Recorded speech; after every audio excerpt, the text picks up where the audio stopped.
Halo semuanya, kembali lagi di channel Horror Plamo. Masih bersama saya Sulis dan ini adalah review Bandai HG1-14 Infinite Justice Gundam Type 2. Kit ini merupakan kit terakhir untuk tema September tahun 2024 ini, yang mana sama seperti dengan 3 kit Gundam yang sebelumnya. Infinite Justice Gundam Type 2 ini juga muncul di film Mobile Suit Gundam Seed Freedom. Kit ini saya dapatkan dengan cara ikut pre-order di J-Shop Indonesia dengan bandrol harga sekitar Rp415.000. Tidak bisa dibilang murah, namun menurut saya masih cukup worth it. Di dalam boxnya sendiri terdapat 5 buah kantong plastik yang berisi 13 runner, selembar stiker, 1 wire, serta buku petunjuk rakit atau buku manual. HG Infinite Justice Gundam Type 2 ini memiliki desain yang keren dengan detail-detail yang bagus. Proses rakitnya pun cukup mudah dan tidak membutuhkan waktu yang banyak, serta memiliki hasil rakit yang memuaskan karena cukup solid. Jika dilihat secara 360 derajat, HG Infinite Justice Gundam Type 2 ini memang terlihat keren dari sudut pandang manapun. Memiliki siluet yang keren dengan proporsi yang cukup bagus, serta backpacknya yang berukuran cukup besar, namun tidak membuat kit ini keberatan atau jatuh ke belakang. Kit ini memiliki kombinasi warna Viva Magenta, putih, hitam, abu-abu gelap, silver, serta kuning yang menurut saya bagus, dengan separasi warna yang sudah cukup akurat meskipun masih membutuhkan foil stiker. Untuk foil stikernya tidak terlalu banyak, dan tidak ada satupun yang saya pasang. Kit ini memiliki tinggi sekitar 13 cm sampai bagian kepalanya, dan berikut ini adalah perbandingan dengan HG Mighty Strike Freedom Gundam, HG Immortal Justice Gundam, serta HG Infinite Justice Gundam. Di sini terlihat bahwa ketiga kit Justice ini pun memiliki tinggi yang kurang lebih sama. Meskipun terlihat memiliki bahasa desain yang sama, namun sebenarnya ketiga kit ini memiliki bentuk serta detail-detail yang berbeda. Untuk aksesoris dan senjatanya, yang pertama adalah tangan alternatif terbuka untuk tangan kiri, memiliki bentuk yang keren dengan detail yang cukup bagus, serta kombinasi warna Viva Magenta dan Silver. Kemudian yang kedua adalah Volante Sub-Flight Lifter, merupakan sebuah unit pendukung yang berupa flight unit, yang mana digunakan sebagai backpack untuk Infinite Justice Gundam Type 2 ini.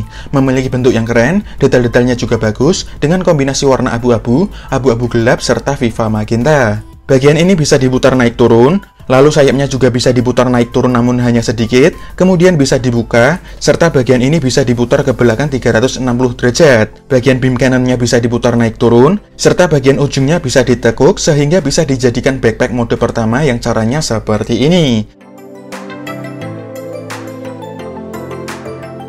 Dan cara menggunakannya tinggal dipasang di bagian punggungnya. Sedangkan untuk backpack mode yang kedua caranya kurang lebih seperti berikut ini.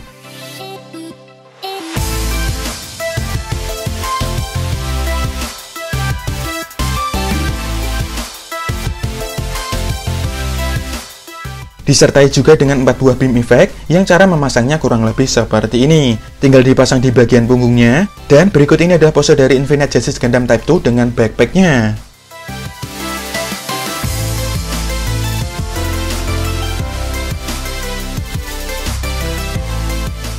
Lalu yang ketiga adalah beam rifle, memiliki bentuk yang simpel dan keren, detail-detailnya juga bagus, serta kombinasi warna putih dan abu-abu gelap. Bagian visornya bisa diputar-putar ke samping, serta bisa disimpan di bagian backsketnya. Cara menggenggamnya kurang lebih seperti ini, dan berikut ini adalah pose dari Infinite Justice Gundam Type 2 dengan beam rifle.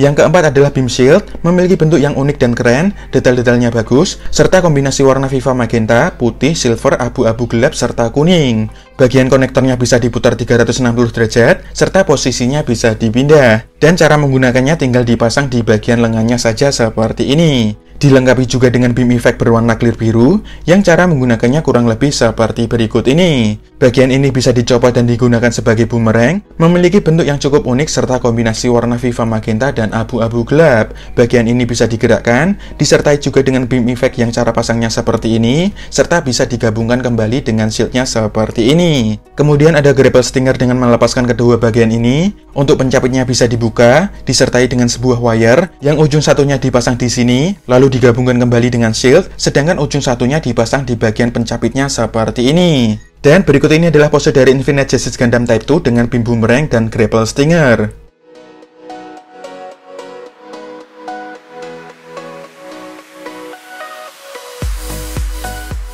Lalu yang kelima adalah beam saber, tersimpan di bagian side-skirtnya, yang mana cara mengambilnya seperti ini. Memiliki bentuk yang cukup simpel dengan warna putih, serta ukuran yang lumayan besar. Disertai juga dengan dua buah beam saber effect, yang cara pasangnya seperti ini. Bisa juga digabungkan sehingga lebih panjang. Beginilah cara memegangnya, dan berikut ini adalah pose dari Infinite Justice Gundam Type 2 dengan beam saber.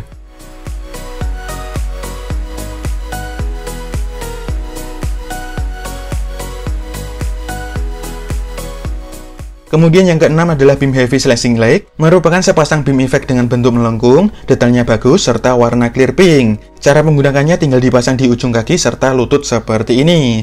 Dan berikut ini adalah pose dari Infinite Justice Gundam Type 2 dengan beam heavy slashing leg.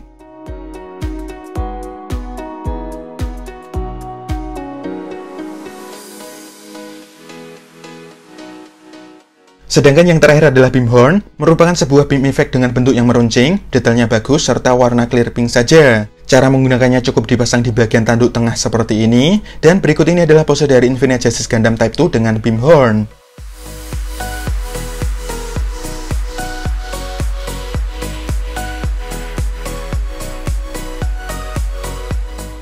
Untuk artikulasinya, kepalanya bisa menunduk, lalu bisa menengadah cukup jauh karena City Action System, kemudian bisa digerakkan maju mundur, bisa miring ke kiri dan ke kanan, serta bisa diputar 360 derajat. Bagian tanduknya pun bisa ditekuk maju seperti ini. Tangannya bisa diangkat sejauh ini, lumayan bagus, serta armor bahunya bisa digerakkan naik turun. Kemudian bahunya bisa maju mundur karena Seat Action System, serta bisa diputar 360 derajat kurang lebih seperti ini. Lengan atas bisa diputar 360 derajat, siku bisa ditekuk hingga rapat, serta pergelangan tangannya bisa digerakkan secara bebas dan bisa diputar 360 derajat. Bagian dadanya bisa dibungkukan ke depan dan ke belakang karena Seat Action System, lalu miring ke kiri dan ke kanan hanya sedikit, serta bagian perutnya bisa diputar 360 derajat seperti ini. Front skirtnya bisa digerakkan cukup bebas serta bisa dibuka hingga mentok, side skirtnya bisa diputar ke depan dan ke belakang, sedangkan back skirtnya sudah fix. Kakinya bisa maju ke depan cukup bagus, lalu ke belakang hanya sedikit, dan ke samping sayangnya hanya sejauh ini saja. Selangkangannya bisa ditarik ke samping seperti ini, lalu pahanya bisa diputar-putar sedikit, lututnya bisa digerakkan ke samping, serta bisa ditekuk hingga rapat. Untuk thruster di bagian betisnya bisa jungkat-jungkit sedikit, pergelangan kaki bisa maju mundur,